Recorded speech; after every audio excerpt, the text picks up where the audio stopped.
Plano Nacional de Educação, PNE. Campanha Nacional pelo Direito à Educação. No dia 25 de junho de 2014, na forma da Lei 13.005, a presidenta Dilma Rousseff sancionou sem vetos o Plano Nacional de Educação. As conquistas do texto final, inegavelmente maiores do que as da versão original, se devem à influência da sociedade civil, em especial da Campanha Nacional pelo Direito à Educação, que atuou de maneira incansável para melhorar o texto da lei. Esteve sempre presente nos momentos de tramitação do plano no Congresso Nacional. Trabalhou com todos os partidos e buscou negociar com o Ministério da Educação. Percorreu o país inteiro debatendo o PNE, assumindo um protagonismo que fez dela a principal fonte da imprensa brasileira sobre o assunto.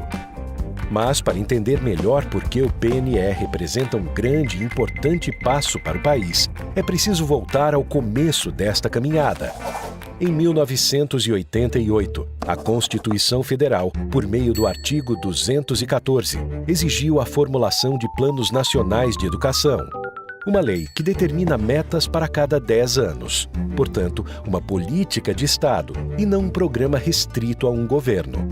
No primeiro PNE, poucos avanços foram alcançados por causa da falta de controle social na implementação da lei, da menor participação da sociedade em sua elaboração e por conta dos vetos do ex-presidente FHC, mantidos pelo ex-presidente Lula.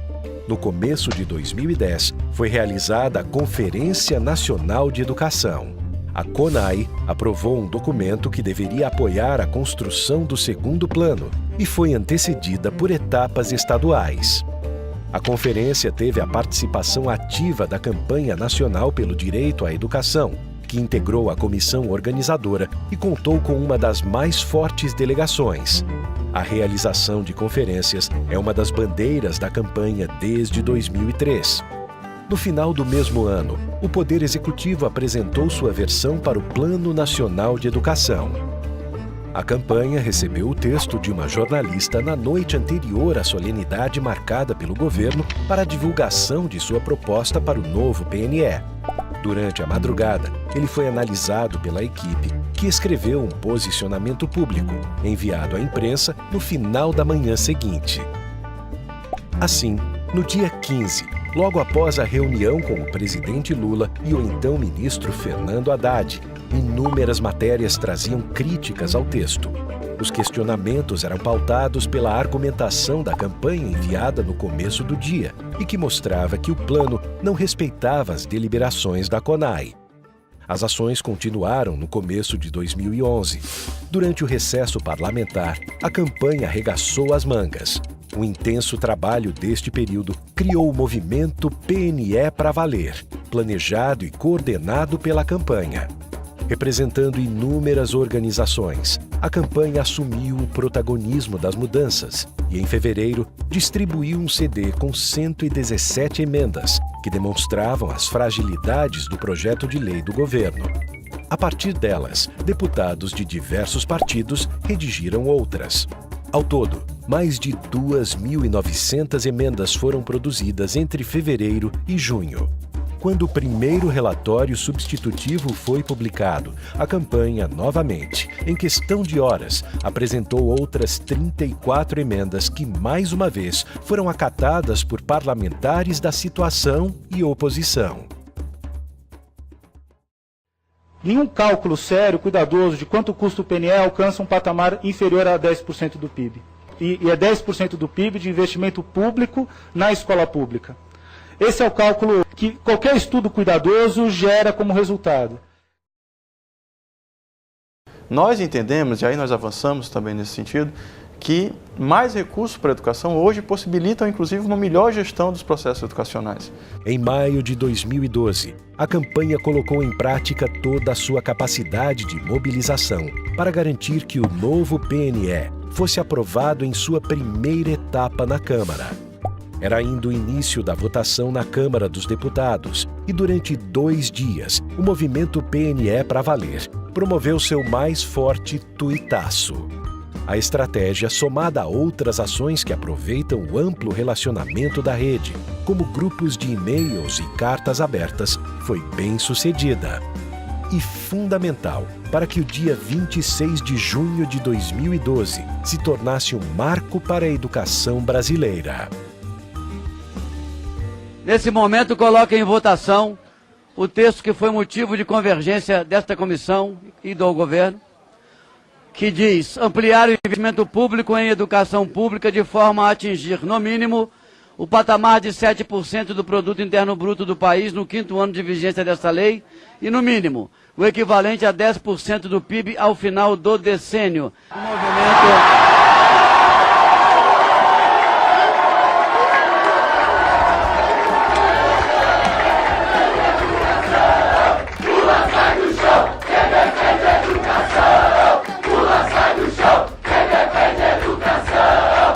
A Meta 20, que destina 10% do PIB para o financiamento do ensino público, foi aprovada por unanimidade pela Comissão Especial do Plano Nacional de Educação da Câmara dos Deputados. Depois desta conquista histórica, o texto da lei seguiu para o Senado e, de novo, a campanha entrou em ação. Em uma das atividades, mais de 100 representantes da rede fizeram um arrastão de porta em porta. Integrantes de 25 comitês estaduais visitaram gabinetes para entregar uma carta com demandas referentes ao PNE. O documento acabou sendo lido no plenário pelo senador Paulo Paim, que destacou a meta de financiamento público para a educação pública. A rede da campanha nacional pelo direito à educação, composta por mais de 200 entidades, distribuídas em todo o Brasil, reunida em seu 9º encontro nacional, dedicado a problematizar a educação e a ação política no Brasil de hoje, perspectivas para a incidência da sociedade civil, solicita seu compromisso, no caso nosso compromisso, na aprovação do Plano Nacional de Educação com celeridade, sem qualquer prejuízo às conquistas estabelecidas pela sociedade civil na Câmara dos Deputados. Mesmo com todo o esforço, o texto aprovado pela Comissão de Constituição e Justiça do Senado vetou um ponto importante relacionado ao custo aluno-qualidade inicial. O dinheiro público também financiaria a educação privada, infelizmente. O mecanismo do custo aluno-qualidade inicial exige complementação da União, na ordem de 46 bilhões de reais, e foi exatamente isso que o senador Vital do Rego retirou do seu relatório e os demais senadores concordaram. A incidência pela inclusão do custo aluno-qualidade inicial do PNE foi uma decisão estratégica tomada pela Campanha Nacional pelo Direito à Educação. Era um dos principais pontos do planejamento de 2007. Desde 2002, a rede realiza grupos de trabalho, oficinas, debates e estudos sobre o mecanismo. Para chegar ao cálculo final, foi necessário entender que tipo de escola garante o ensino público com padrão mínimo de qualidade. A importância de usar o custo aluno-qualidade inicial como parâmetro para o financiamento da educação básica foi reconhecida pela Comissão de Educação, Cultura e Esporte do Senado e voltou para o texto da lei em novembro de 2013. Mesmo assim, em dezembro, por pressão do Palácio do Planalto, o caqui foi praticamente retirado do documento.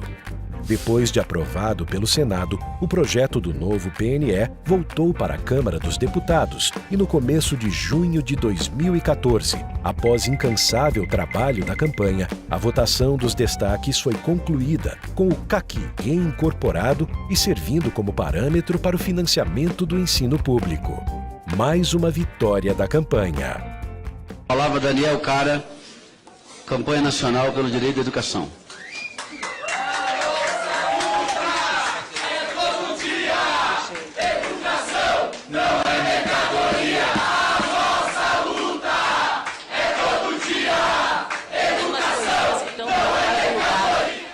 E como é bom estar na Câmara dos Deputados, porque no Senado Federal isso seria impossível e é importante ouvir a voz da sociedade na questão do Plano Nacional de Educação.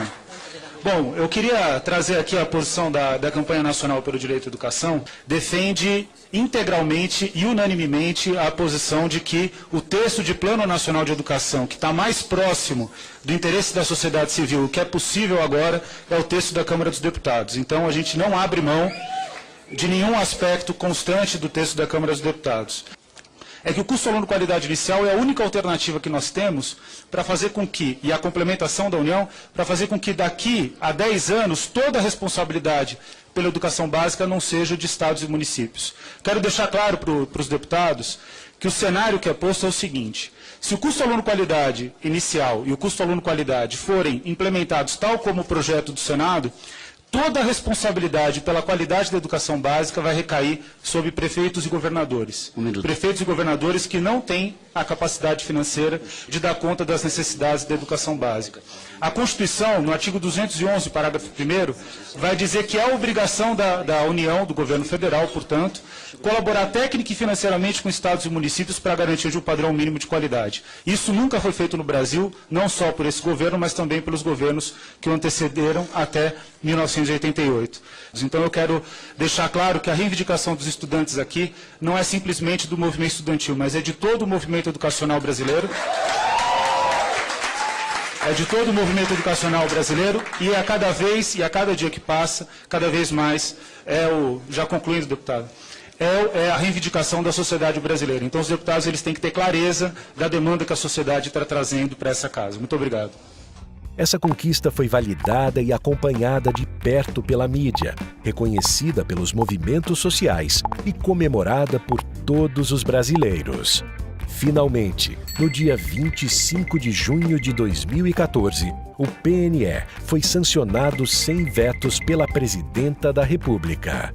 O documento de 80 páginas, que levou quase 4 anos para chegar à sua versão final, estabelece 20 metas e estratégias para os próximos 10 anos e propõe um novo futuro para a educação brasileira.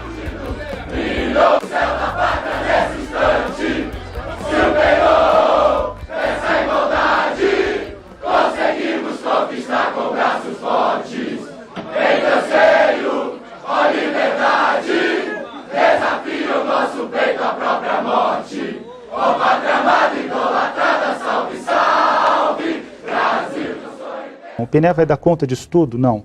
Eu não acho que em 10 anos a gente vai resolver o problema, mesmo com todas as metas cumpridas. Mas a gente pelo menos se aproxima muito dos países que têm uma educação com maior qualidade, mesmo aqui na nossa região, como Chile, Argentina e Uruguai. Então a gente vai dar um passo. Esse passo vai ser muito importante. No dia 12 de agosto de 2015, a Comissão de Educação da Câmara dos Deputados, em nome do Congresso Nacional, concedeu o prêmio Darcy Ribeiro a Daniel Cara, coordenador-geral da campanha.